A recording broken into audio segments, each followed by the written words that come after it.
All right, want to really get how confidence games work. Let's take a deep dive into Maria Konikova's The Confidence Game. We're talking fascinating stories, some surprising psychology, and a lot of, wait, how did I miss that? It's amazing how predictable people are, even when they think they're being, super clever. I know. Konnikova walks us through the whole process. We'll learn how these con artists pick their targets, how they build trust, and then, well, they know how to tell a good story, that's for sure. And it's that storytelling where the psychology gets really fascinating. We'll see how our own brains can actually work against us and make us vulnerable even when we think we're totally immune to scams. Before we get into the psychology, can you give me just a quick overview of a typical con? Like, how does it usually unfold? What are the steps? Think of it as a play with, different acts. Konnikova breaks it down into 6 stages, actually.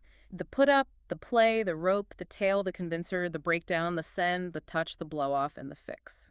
Whoa, that's a lot of stages. Yeah. So, like, the put-up is like the casting call, right? The con artist is looking for the right, victim for their part. Exactly. It's Mhm. all about finding someone susceptible to their particular style of con. Then there's the play, which is like setting the stage, building the set, establishing the characters. The con artist is building that initial connection, that trust, laying the groundwork. So they're not just picking anyone. They're specifically choosing their target based on, like, certain vulnerabilities. Absolutely. And then they have to create an environment where the victim is comfortable and open to suggestion. That's the play. It's all about projecting confidence and trustworthiness. So, like, an actor creating a character, but the character's a lie. Exactly right. And once they have that trust, they introduce the rope. This is the bait, the promise of something amazing, Wealth, power, love, whatever it takes to hook the victim. That classic too good to be true moment that gets them leaning in. So the rope is that thing that makes the victim think, I've got to have this. Exactly. And then the tale comes in. This is the con artist's big performance. They weave this story, explaining the opportunity, making it seem possible, inevitable even. They're blending fact and fiction, appealing to your logic and your emotions. So it's not just logic. It's about making the victim feel like they're part of something special. Precisely. And then, to seal the deal, there's the convincer. This is the proof. It could be a forged document, a fake expert opinion, even seeing other people profiting from it. It's the moment the victim goes from skeptical to believing. So the convincer is like the final push. Exactly, yeah. And these stages, they don't always happen in order, They could overlap, blend together. The con artist might jump back and forth depending on how the victim reacts. Like a dance, the con artist is always leading. Yeah, like a carefully choreographed performance. They're always gauging the audience, adjusting as they go. Okay, so the stage is set, characters are in place, the plot's unfolding, the victim is invested. Yep. What happens next? Well, at some point, things are going to go wrong, right? Promises are broken, deadlines missed. That's the breakdown stage. Doubt starts to creep in. That's when they realize they've been fooled, right? Well, you'd think so, but often they don't walk away. Instead, they go deeper. This is the send. They desperately want to justify their initial investment, so they send more money, hoping to fix things. The classic sunk cost fallacy. Oh, I've totally done that. Throwing good money after bad, hoping it'll all magically work out. But here, it's just playing right into the con artist's hands. Exactly. They're exploiting that fear of loss, the desire to not admit you've been duped. It's like your own emotions are working against you. Absolutely. And then comes the touch. This is when the con artist takes everything and vanishes, leaving the victim empty-handed and wondering how it all happened. Poof, like a magic trick. But it's your money disappearing. And your dignity, too, Often, even your belief in yourself, it can be devastating. Okay, so the victim's left reeling. But what about the con artist? Do they just skip town and move on? Well, not always. There's the blow-off and the fix. The blow-off is all about making a clean getaway, ensuring the victim stays quiet. Could involve threats, intimidation, maybe even a small refund to buy their silence. So damage control, making sure it doesn't come back to bite them? Exactly. And if the victim does speak out, that's when the con artist might resort to the fix. This is more aggressive damage control, discrediting the victim, spreading rumors, maybe even legal threats to silence them. So the con doesn't end with the touch. It keeps going as they cover their tracks. Exactly. That's what makes this so insidious. It's not just about the money, it's about the psychological damage, that erosion of trust. Wow, this is making me look at everything differently. I'm starting to question everyone. So, are all con artists psychopaths? That's a common thought, but it's more complicated than that. Some might have psychopathic tendencies, but many are made, not born. They learn these skills through experience and a deep understanding of psychology. So it's not just they were born bad. It's about choices they make and the path they choose. Exactly. Like Ferdinand Waldo de Mara, the guy who inspired the film The Great Imposter. He was a master of disguise, impersonating everyone, even a surgeon. Wait, really? A surgeon? How? During the Korean War, he actually performed surgeries on a Navy destroyer, using only a medical guidebook. He was incredibly successful, saving lives, earning praise. But how is that even possible? Surely someone would notice. He was a master at playing the role, incredibly quick-witted, resourceful. He could improvise his way out of any situation, and he made people feel in control, disarming them. So he was playing on their desire to believe in his authority. Exactly. And Damara's case shows how environment and experience shape a con artist. It's not just personality, it's about the opportunities, the challenges they face in life. So interesting, but also a little scary. Are there any common personality traits that make someone more likely to be a con artist? Well, there are some traits that can make someone predisposed, like the dark triad, Machiavellianism, narcissism, and psychopathy. Okay, I've heard those terms, but remind me what they mean. Sure. Machiavellianism is being cunning, manipulative, always putting your own goals first. Narcissists need constant admiration, have that inflated self-importance, and psychopathy is a lack of empathy, no remorse or guilt. So if you have all three, you're destined to be a con artist. No, not necessarily. These traits exist on a spectrum. A lot of people have them and function just fine in society. They might even use these skills for good. Think of, say, a charismatic CEO, a really good lawyer, even a salesperson. That's a good point. It's not just the traits, it's how you use them. Exactly. The key difference is intent, how these traits are channeled. A con artist uses them to exploit, but someone else might use them to achieve success ethically. So it's not black and white, there's nuance to it. But this raises a question, if con artists aren't just born that way, could anyone become one? That's a really interesting question, and one we should explore more as we go on. But before that, I think we need to talk about the role of the story in the con. Remember, con artists, they're amazing storytellers. They use narratives to build trust, exploit emotions, and, well, manipulate their victims. Okay, so storytelling is the key to understanding this. It's a big part of it, for sure. Con artists, they prey on our need for certainty, meaning belonging. They create these stories that resonate with our deepest desires and fears, making us more willing to just accept what they're saying, even if it's not true.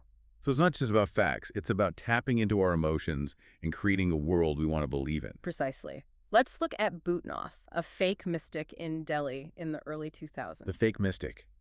In the 21st century, how did you get away with that? He was a master of social cues, used planted informants to gather information about his clients, made them think he had supernatural insight, like a really advanced cold reading almost. He was doing his homework, figuring out what made them tick. Yeah, hopes, fears, everything.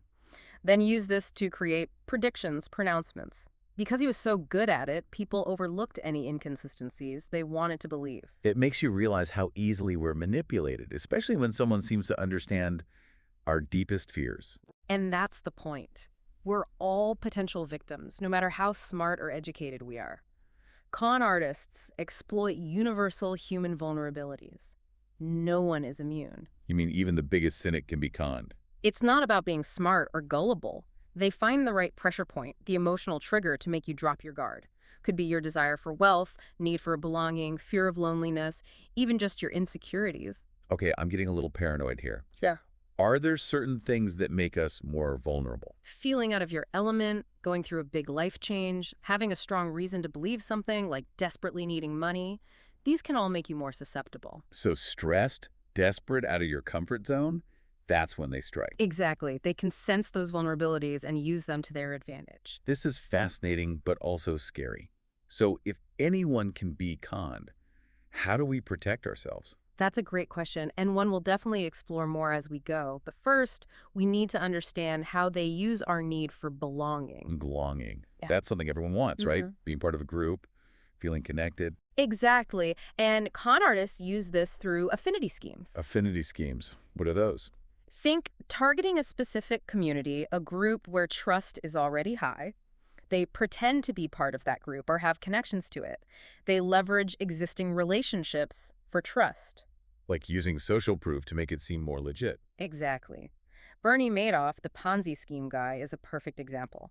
He used his position in the Jewish community to get investors. He was seen as a successful businessman, a pillar of the community. So people thought his investments were both profitable and a way to support their shared values. So he was preying on their sense of identity, their shared beliefs. Exactly. And because of that trust, people didn't question him. It's like weaponizing trust, turning their community against them. In a way, yes. It shows the danger of blindly trusting authority or social proof, even when you feel connected.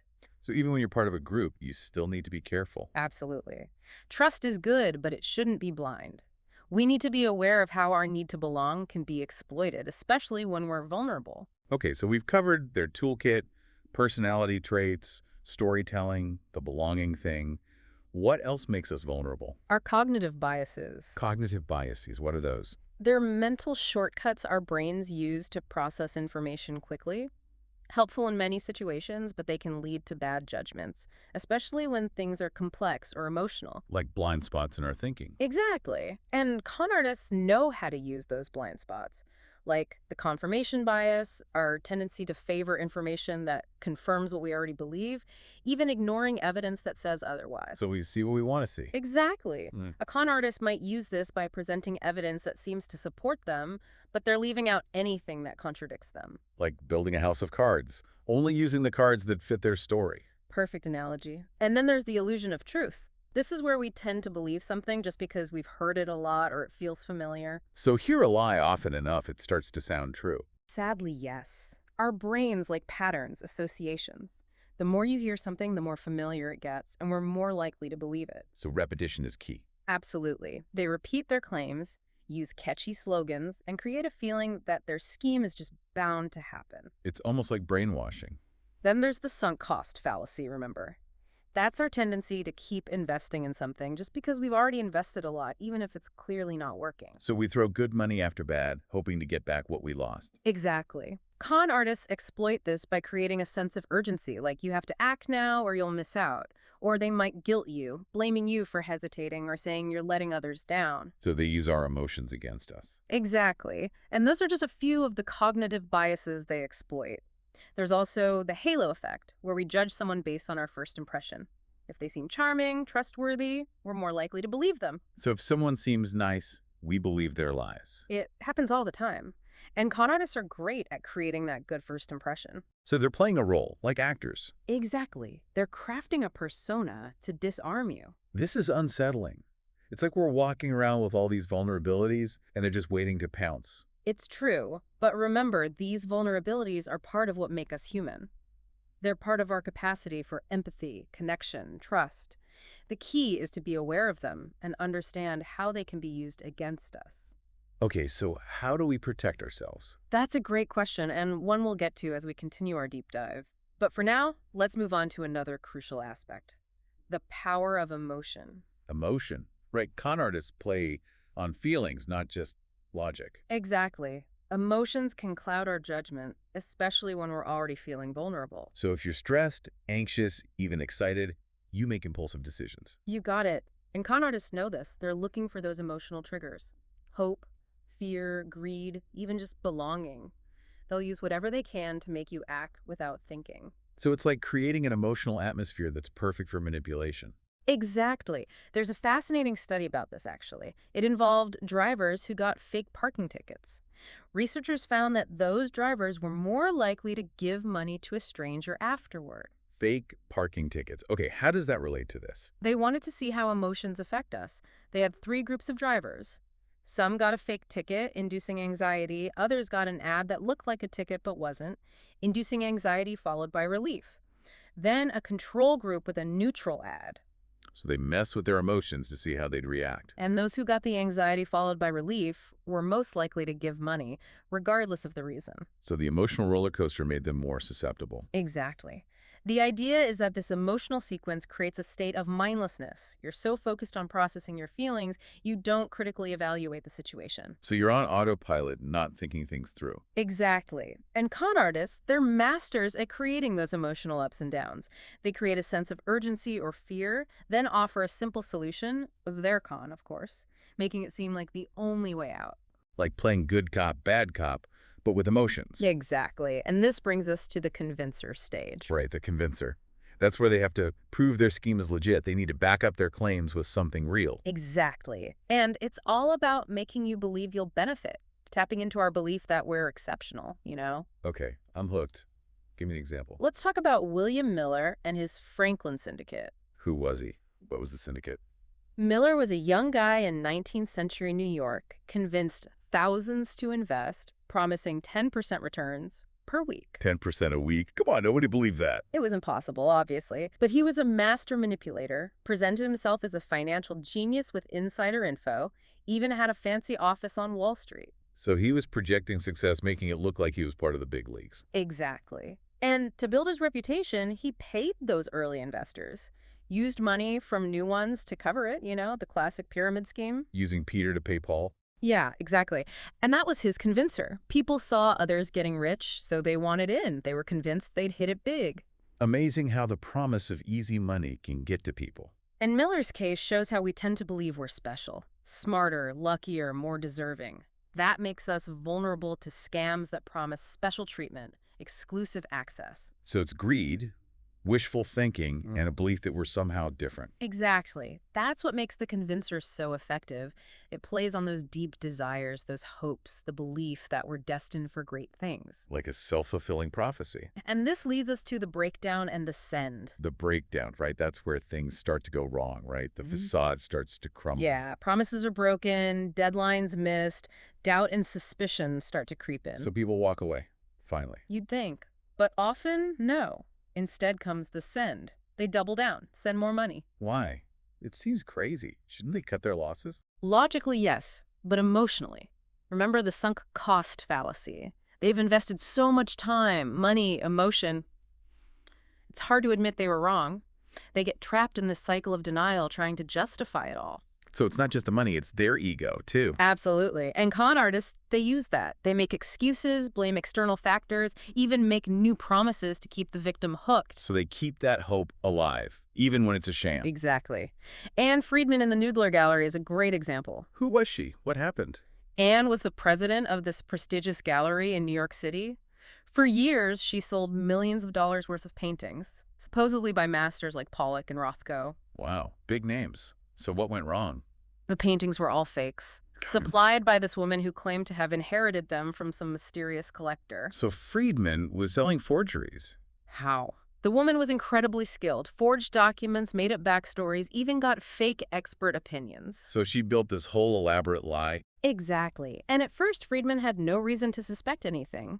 The paintings were convincing, everyone was fooled, even art experts. So she got caught in a very sophisticated con. She did. And over time, she got more and more invested. She built her whole reputation on these paintings. So her success was tied to these fakes. Exactly. That's the sunk cost fallacy in action. Even when doubts came up about the origins, the style, she ignored them. She had to protect her investment, financial and emotional. So she doubled down, even with all the warning signs. Yep. She clung to the belief that they were real. Wow, that shows how our desires and fears can blind us to the truth. Absolutely. And it reminds us that even smart, experienced people can be conned, especially when the con artist is really good at exploiting those vulnerabilities. This is fascinating, but scary too. It makes you look at the world differently. I get it. But remember, knowledge is power. The more we know, the better we can protect ourselves. Right, so we're not just learning facts, we're learning how to think differently. Exactly. It's about developing that awareness so you're less likely to become a victim. Well, I'm definitely ready to keep going with this deep dive. I want to learn more about protecting myself, spotting those red flags. Great. In the next part, we'll explore those final stages, the blow-off and the fix, and we'll get into some specific strategies for recognizing and resisting those deceptive tactics. Welcome back to our deep dive into the psychology of the con. We left off talking about those moments when, the doubts start to creep in, but then the victim actually gets even more deeply involved. It's like watching a train wreck. You see the danger, but you just can't look away. Exactly, and that brings us to those final stages, the blow-off and the fix. This part, I'm kind of dreading it, to be honest. I understand it's not exactly pleasant seeing how this all plays out, but remember, understanding these tactics, it's really crucial for protecting ourselves. True, true. Okay, so the blow-off, what exactly is that? Think of it as the con artists, like exit strategy. They got what they wanted, now they need to get out. Fast, clean. It's like a disappearing act. But instead of a rabbit, it's your money vanishing. Exactly. They might just disappear completely, or they could create a distraction. Blame outside forces, invent a crisis that forces them to go into hiding. To keep the victim from going after them, trying to get their money back. That's the idea. And one reason it works, our fear of looking bad. Right, nobody wants to be the person who fell for a scam. It's embarrassing. Absolutely. We often care more about what others think than admitting we messed up. And con artists, they use that. They rely on our shame to keep us quiet. So we'd rather just pretend it never happened than face that humiliation. And that silence protects them. They can move on to the next victim without being exposed. It's like our silence helps them, and their success just makes them con even more people. Exactly. And if the victim does speak up, try to get help. That's when the fix comes in. The fix, what's that about? Damage control, but way more aggressive. The con artist might threaten the victim, say they'll sue, maybe even offer a tiny refund just to keep them quiet. Wow, so basically they'll do whatever it takes to shut the victim up. Yeah, it can get pretty ruthless. And it works because of our own desire to avoid more loss. Once you've been conned, you're so focused on getting back what you lost, you'll believe almost anything that offers even a little hope. So you're desperate, and that makes you even more vulnerable. The con artist might say they'll help you recover your money, but you just need to send a small fee first. Or give them some more information. It's like getting conned all over again, but this time, it's your own desperation driving it. It's just awful. You're already a victim, and they use that to exploit you even further. And that's what makes these final stages so bad. It's preying on your exhaustion, your shattered trust, your hope for some kind of resolution. Okay, can you give me a real example of this blow-off and fix thing? I need to see how this works in the real world. Samantha Adds a Party is a good example. Maybe you've heard of her. I think so. Wasn't she involved in, faking her own identity? She was. She made up these elaborate stories, playing on people's compassion to get what she wanted. Like, what kind of schemes? One of the craziest. She pretended to be a teenage sex trafficking victim in Ireland. She convinced the authorities that she was this mute girl from Eastern Europe who'd escaped. Wait, a mute girl? That's bold. How did she pull that off? She was really good at deception. She wouldn't speak, only communicated through drawings, even made up physical injuries to make it more believable. And people believed her. Yeah, they did. The Irish authorities thought she was the real deal. They launched a huge investigation trying to find her family, even put her picture out to the public. She played the system, using their sympathy for a child. It's pretty messed up. And then she just disappeared. Vanished from the place she was staying, total blow-off, leaving everyone confused and with no answers. So she just dropped off the map. And she did this more than once. Sadly, yes.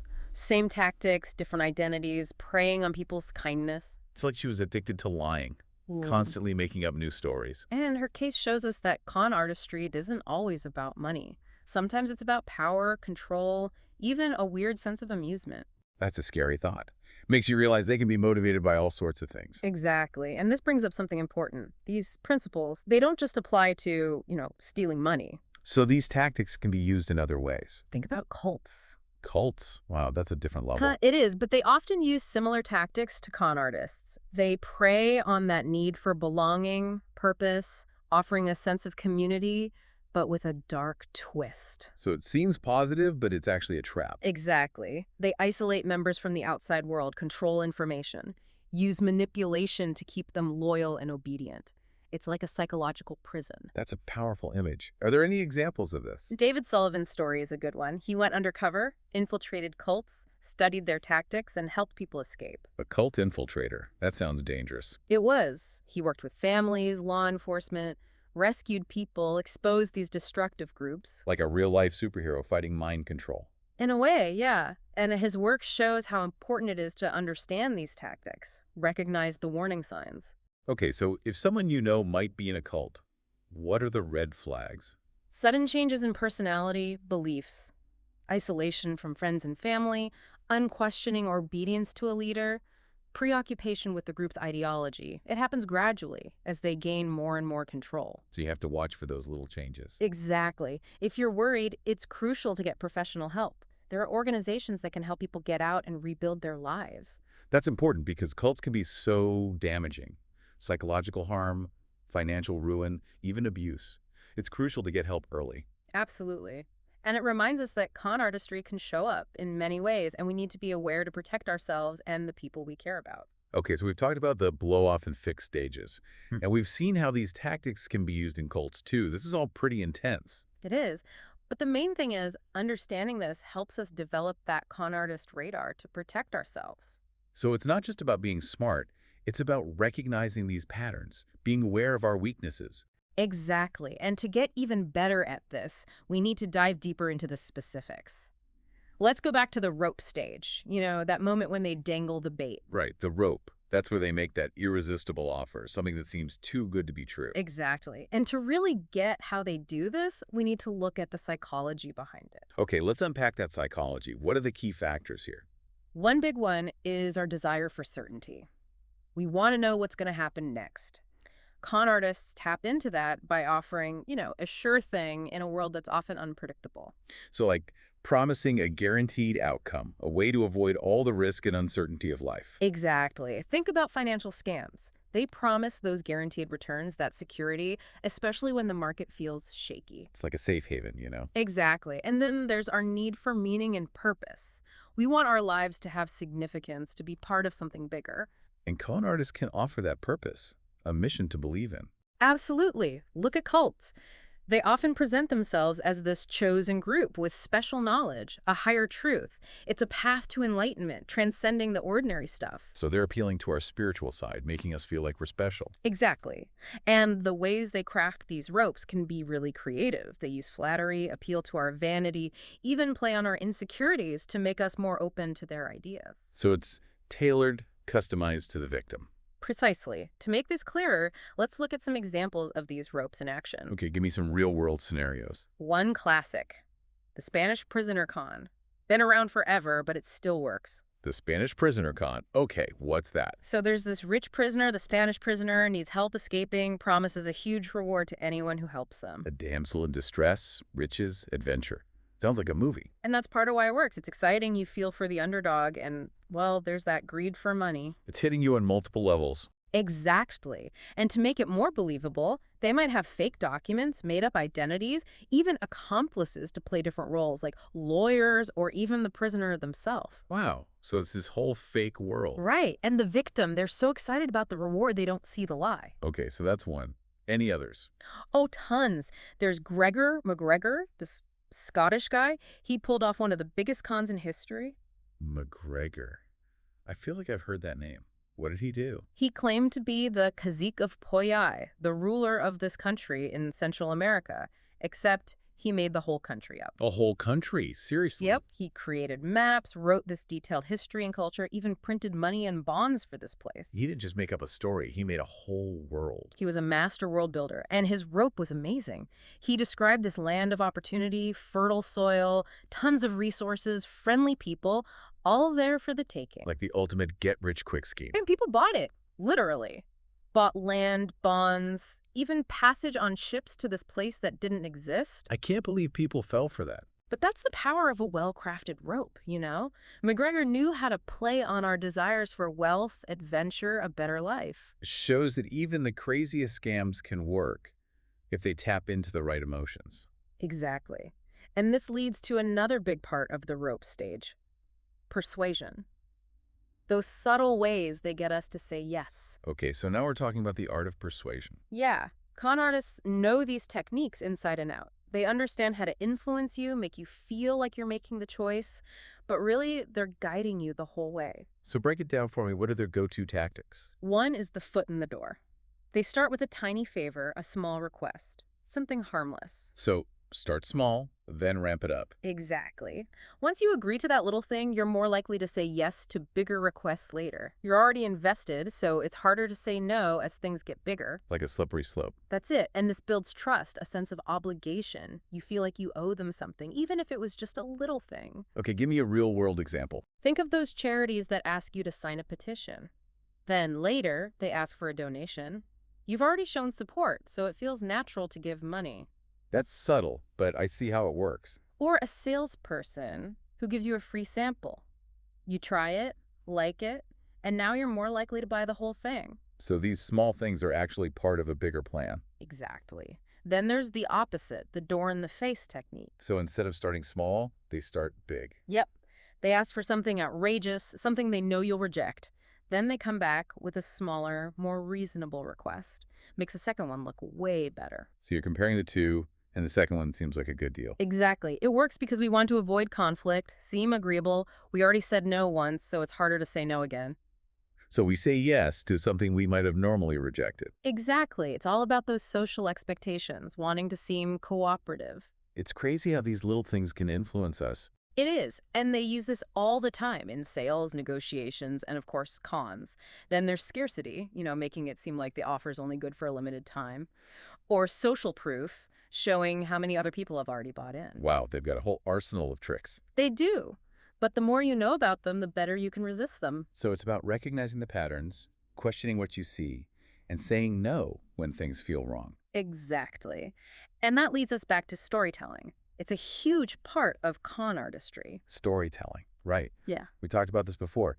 It's all about creating that world the victim wants to believe in. They're masters at it, weaving these tales that capture your imagination, get you emotionally invested. So it's not just presenting facts. It's about creating a story that really resonates. Exactly. They use stories to build rapport, make themselves seem credible, even justify what they're doing. They might tell you about their struggles, their successes, even their charity work, all to make you feel like they're a good person who's on your side. So they're creating a character, someone you can trust. It's like acting, but with a criminal purpose. And these stories serve a few purposes. They explain the opportunity, but also create that emotional connection. Okay, I need some real-life examples. Imagine a con artist who says they have this insider tip about a great investment. They might tell a story about how they stumbled upon this info, a lucky meeting, a gamble that paid off. So they explain how they got this knowledge, which makes it seem more believable. Right. And they'll add details to make it exciting, maybe play on your fear of missing out. It's like a movie trailer trying to get you hooked, but it's a con. Exactly. And they're good at tailoring those stories to their target. They research your interests, your background, to create something that really resonates with you. So it's totally personalized, like a custom-made con. That's it. And this shows how observant they are. They pick up on details, your cues, and use it to create these really convincing stories. It's like they can read your mind. In a way, yeah. They pick up on those unspoken desires and use that knowledge to draw you in. This is starting to make me paranoid. We're all so vulnerable to a good story. We are. But remember, the more you understand, the better you can protect yourself. Knowing how they operate helps you see the patterns. So it's about being aware. Exactly. And to get even more empowered, we need to go deeper into the psychology. Let's look at the tail stage. That's where they explain the details, how it all works, and why it's such a great opportunity. Okay, the tail. This is where the rubber meets the road. They got to convince us it's real and we should invest. Right. And this is where things get really elaborate. They use stories, fake evidence, psychology. It's a performance designed to overwhelm you, make you believe their version of reality. So it's like a multi-layered attack on your brain. Exactly. To understand it, we have to look at the psychology behind it. Okay, break it down. What's going on in our heads during the tail? Well, we tend to use heuristics, mental shortcuts to make decisions, Especially when things are complex. We look for patterns, familiar things.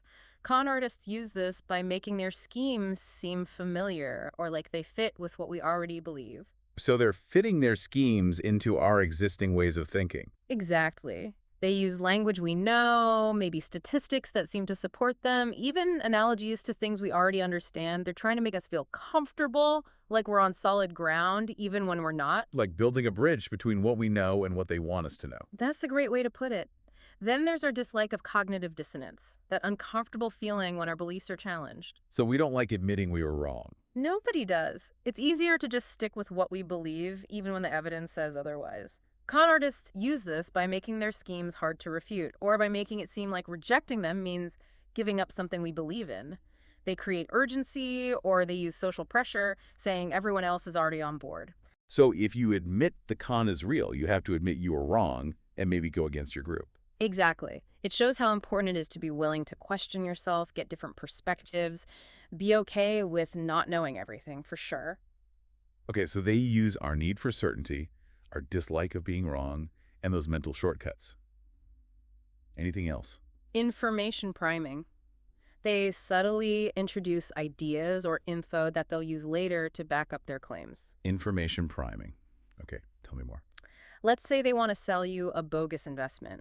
They might casually mention a news story about a booming industry, or name drop a famous investor who's supposedly involved. So they're planting seeds, setting the stage. Exactly. Because you've heard it before, even if just briefly, it seems more believable later. Like subliminal messaging? That's a great way to think about it. They might use certain words or images, too, to prime your thinking. Words like exclusive opportunity, guaranteed returns, things that make you feel excited or like you have to act fast. So they're using language to create a world that's hard to resist. Exactly. That's why it's so important to pay attention to the words they use. They twist things, manipulate data. Then there's evidence fabrication, where they create fake evidence, documents, websites, testimonials. So they're not just bending the truth, they're making up a whole new reality. Exactly. And it can be hard to catch. They might even hire actors, create fake histories, forge documents. So always be skeptical, do your research. Absolutely. And then there's the psychological manipulation. This is where they really get to work, breaking down your resistance, making you more likely to go along with them. Okay, psychological manipulation. This is getting scary. It can be. They often use it to create panic, desperation, make you feel like you have to act now or you'll lose out. So they create a sense of urgency, like there's no time to think. Exactly. One tactic is using time pressure. They say the offer expires soon, there are only a few spots left. They're playing on that fear of missing out. Exactly. And they know most people will give in under pressure, especially when it involves money or status. Like they're holding you hostage with your own fears.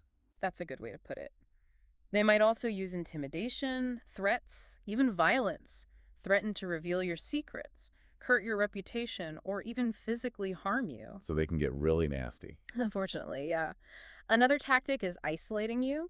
They tell you not to talk to friends, family, advisors. So they cut you off from anyone who could help you see the truth. Exactly. They want to be the only voice you hear. Like they're building a cult of personality around themselves. And this shows how important it is to have strong relationships, get advice from people you trust. Remember, you're not alone. If someone's pressuring you to make a decision, isolate yourself or keep a secret.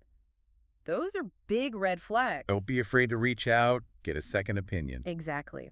And here's something important to remember. The tail stage, it's the most emotional part of the whole thing. They're using every trick to mess with your emotions, cloud your judgment. So it's not just logic, it's about hitting you in the feels. Exactly. To really get this, we need to look at the specific emotions they target. Okay, let's talk emotions.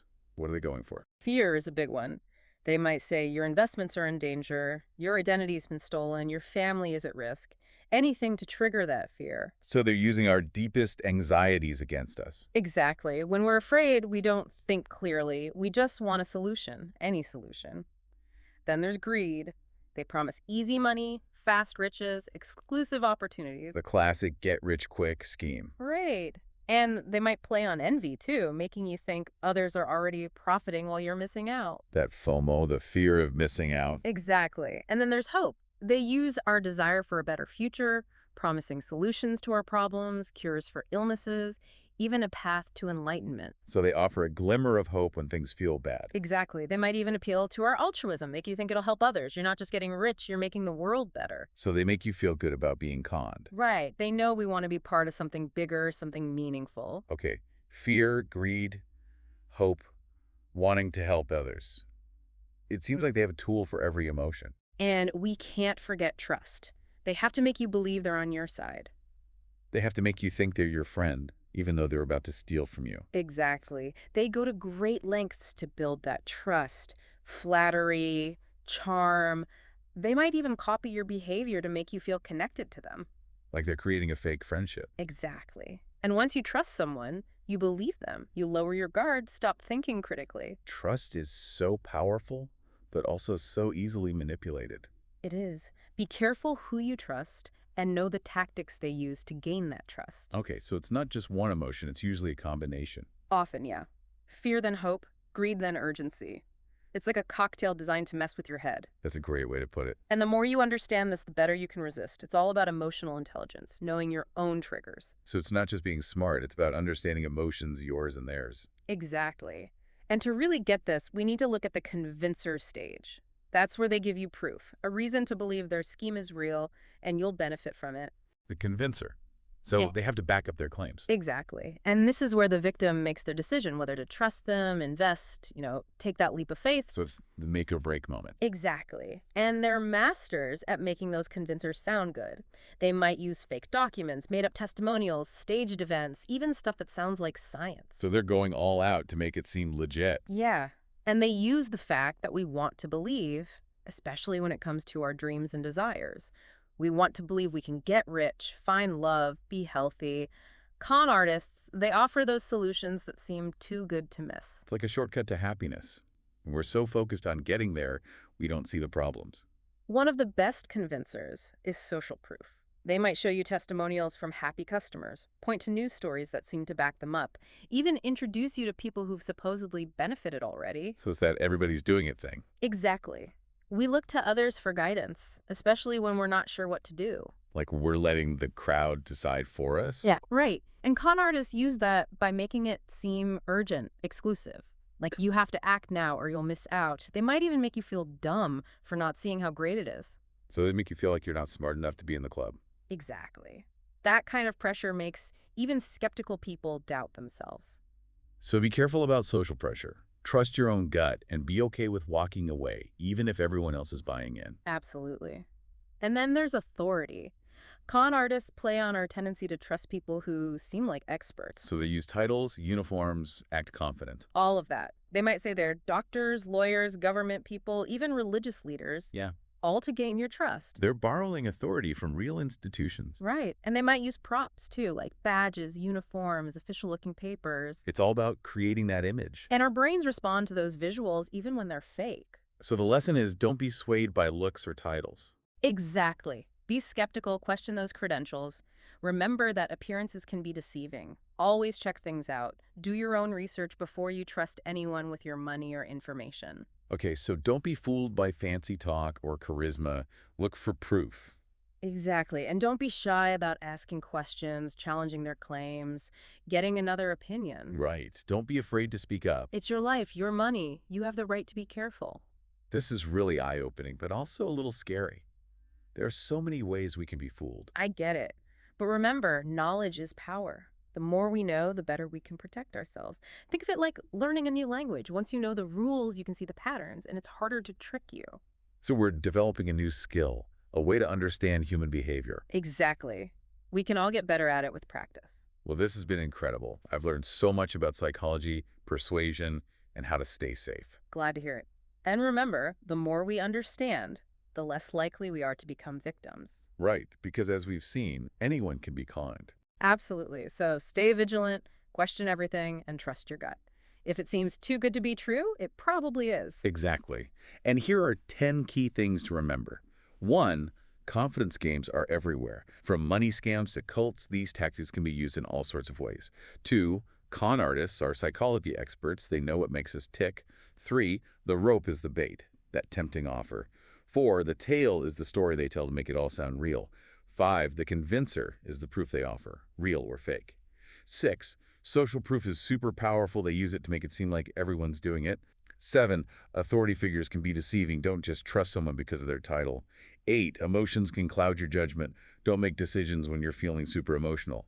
9, knowledge is power. The more you learn, the safer you are. And 10, trust your instincts. If something feels wrong, walk away. That's a good list. Everyone should keep that in mind. I agree. Thanks for joining us on this deep dive into the psychology of the con. Hopefully you'll never be a victim. It's like they're saying, if you were smart, you'd see this. Exactly. They prey on that insecurity. So trust yourself, do your homework, and don't be afraid to say no. Exactly. And this brings us to another piece of the tale stage, framing. It's about how they present the information, how they shape the narrative to get you thinking a certain way. Okay, framing. That sounds sneaky. It is. Think of a picture frame, right? It doesn't change the picture, but it changes how you see it. Con artists are experts at making their schemes look better, more urgent by how they present them. So like emphasizing certain parts, downplaying others. Exactly. They might use all positive words, talking about rewards, excitement, how great it is to be part of their special group.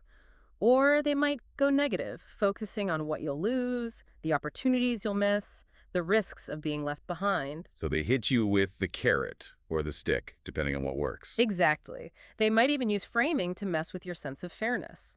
They make themselves look like the victim, play on your sympathy, or say they're fighting for some noble cause, make you feel like you're doing good by supporting them. So it's not just about money. It's about appealing to your values, too. Exactly so. Be aware of how things are presented. Question those motives.